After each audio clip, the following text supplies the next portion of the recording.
Hi Aries! Welcome po sa ating channel at ito ay inyong Daily Gabay Tarot reading for November 15, 2024. Please be reminded kung naka-resonate kayo, comment down. Kung hindi kayo naka-resonate, ibigay niyo po sa iba kasi channel reading po ito. This is for you Aries ngayong November 15, 2024.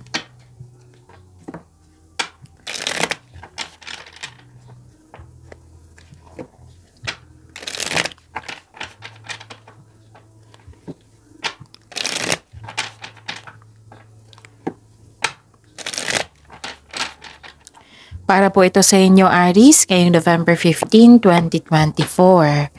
Maraming salamat po sa inyong patuloy na suporta at maraming salamat din po sa mga hindi nag-skip ng ads. Gamitin ang reading na ito bilang gabay lamang sa mga hindi pa nag-subscribe. Subscribe na po kayo at click bell notification para malaman nyo na may bago tayong video.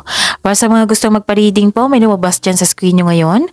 Panoorin nyo po at sundin ng instruction. Calling the attention sa mga suki ko dito na Aries. Open na po ang inyong Monthly Gabay Tarot reading for November 2024. May 6 months from now reading tayo at love life reading po. So message me, Aries, for schedule. Maraming salamat po. Spirits Guide, mga ganap po para kay Aries ngayong November 15, 2024. Any 3 cards po.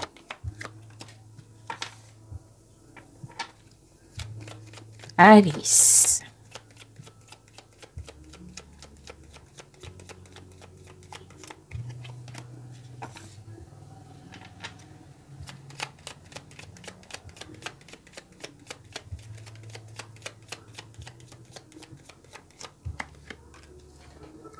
Okay.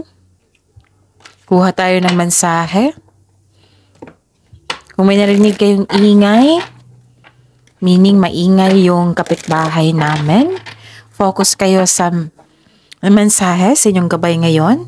And don't worry, nakafocus ako sa reading natin ngayon. Okay?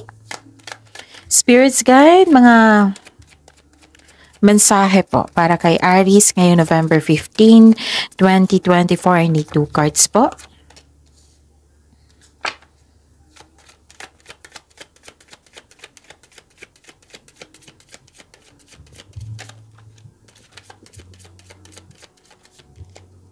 Okay. Aries, ngayong November 15, 2024, nakita ko dito na may taong hindi totoo sa iyo. Pwedeng nakipag-compete to sa iyo, yung rivalry, tuso, mandaraya, sinungaling. May nakita rin akong temptation dito. May concern, yung ilan sa inyo may concern sa third party or taong tuto sa inyo. Ganon, tuto sa inyong desisyon, ideas, or tuto sa inyo. Nakikita ko dito na nagkaroon ng desisyon, pwedeng recording ito sa passion nyo, na naggumawa kayo ng desisyon. Tapos, mag-ingat lang po kasi nakita ko dito nasaktan ka, nagalit ka, at nagkaroon ng argument. It might be, alam na alam mo kung sino itong taong mapalin lang na may bad intention sa iyo. Nakikita ko dito na may new beginning. Pwedeng kakasimula mo lang sa trabaho, pwedeng kakasimula lang sa relasyon, pwedeng na-hired kayo kahit walang experience. Nakita ko dito may concern sa immature na tao. Pwedeng ito yung concern mo sa araw na ito. Nakita ko rin dito na may humihingi ng attention sa iyo. Pwedeng literal na bata or anong tawag dito? Inner child. Yon, kuha ko. So, pay attention to your dream time. Messages of guidance are drifting in. And you are being gifted with blessings. Wow! Aries, oh. You are being gifted with blessings of happiness and peace. Wow, ang ganda. Claim niyo yan, ha? So, yon. Spirits Guide. Ano po yung energy ni Aries ngayong November 15, 2024?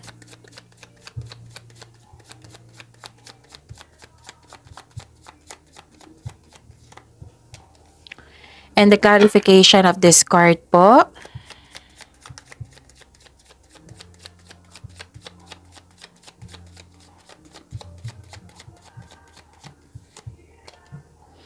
Okay. Remember, Aries, at the end of the day, alam mo na ikaw lang taong may kakayahan at responsable na gumawa ng sarili mong katotohanan at kinabukasan. So, ano yung energy mo ngayon, Aries? Okay. Nakikita ko dito na na-confuse kayo, hindi kayo makagawa ng desisyon kasi nga may tutol. Yung sabi ko sa oracle cards nyo. Nagkaroon ng balakid. Gusto mong lumaban pero napanghinaan ka ng loob. Ilan sa inyo mas pinapaniwalaan ang bagay na hindi naman totoo. So check nyo. Check nyo po. Kahit na parang chismis ito or paratang to. So check nyo muna kung totoo ba yan or hindi. Okay? May nakita ko ditong concern sa ma-pride na tao. May nakita rin ako ditong hindi ka nakikinig sa payo or isang tao na hindi nakikinig sa payo.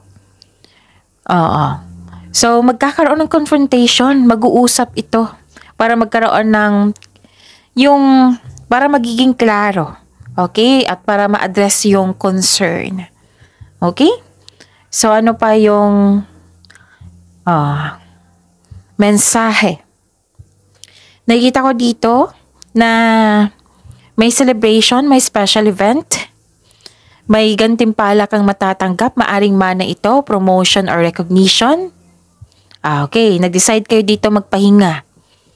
Ang ilan sa inyo gustong magbakasyon or nagbakasyon na. May celebration ako nakita dito, celebration po tulad ng kasal, monthsary, anniversary, or pagtatapos po. Spirits Guide, ano po yung career and money ni Aries ngayong November 15, 2024?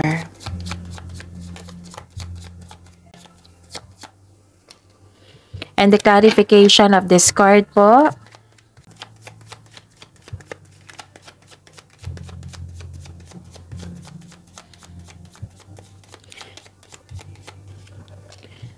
Sa inyong career and money, ay ilan sa inyo nagpahinga. Yung sabi ko kanina, nagbakasyon ng ilan or plano pa. Okay? Ang ilan sa inyo nag-rest, pwedeng resting nyo ngayon or bakasyon. May pagsisiyasa sa sarili. Stress at pagod ka sa trabaho. Gusto mo mag-leave or magbakasyon. Dalawang card na nagsabi niyan ha. Ang pagpahinga ay nakapagbigay ng increased productivity and a healthier mental state. Pwede din hindi maganda ang pakiramdam mo ngayon. Kasi kitang-kita ko yung pagod mo, stress, anxiety. So, it's time na talaga magpahinga. Okay? Magpagaling. This card asks you to relax, calm your mind, and reflect. Sleep and meditation ay kailangan po. Kailangan din ng pagbalansa dito sa kaperahan. Pero nakita ko naman dito na balanse na. Balanse ng emotion mo. Balanse na ang inyong kaperahan, yung mga ginagawa dyan. Nagkaroon ng stability. Tamang pag-manage ukol sa financial at budget. At para mas lumago pa ang iyong kaperahan. Again, tamang pag-manage ukol sa financial at budget para mas lumago pa ang inyong kaperahan. Okay? Spirits Guide, Love Life, Self-Love, Partnership, and Romance ni Aries ngayong November 15, 2024. The clarification of this card po.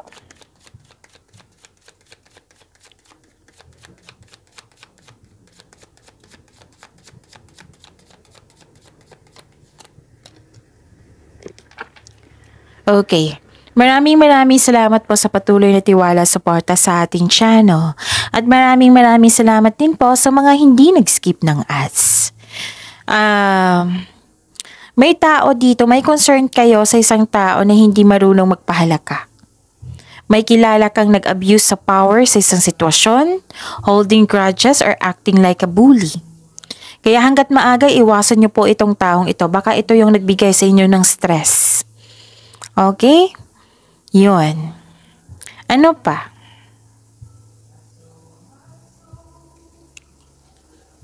Nakikita ko rin dito na sa mga single, may balak ang dati mong kaibigan or past person mo na mag-reconnect sa'yo. Pero sa ngayon, hindi ko pa makita kung ano yung gagawin niya. Pwedeng hihingi ng tawad. So, abangan natin yung susunod na reading niyo po. Okay? Kasi now, may balak pa siya. May balak po. Hindi pa siya gumagawa ng aksyon. May balak lang siya makipag-reconnect sa iyo.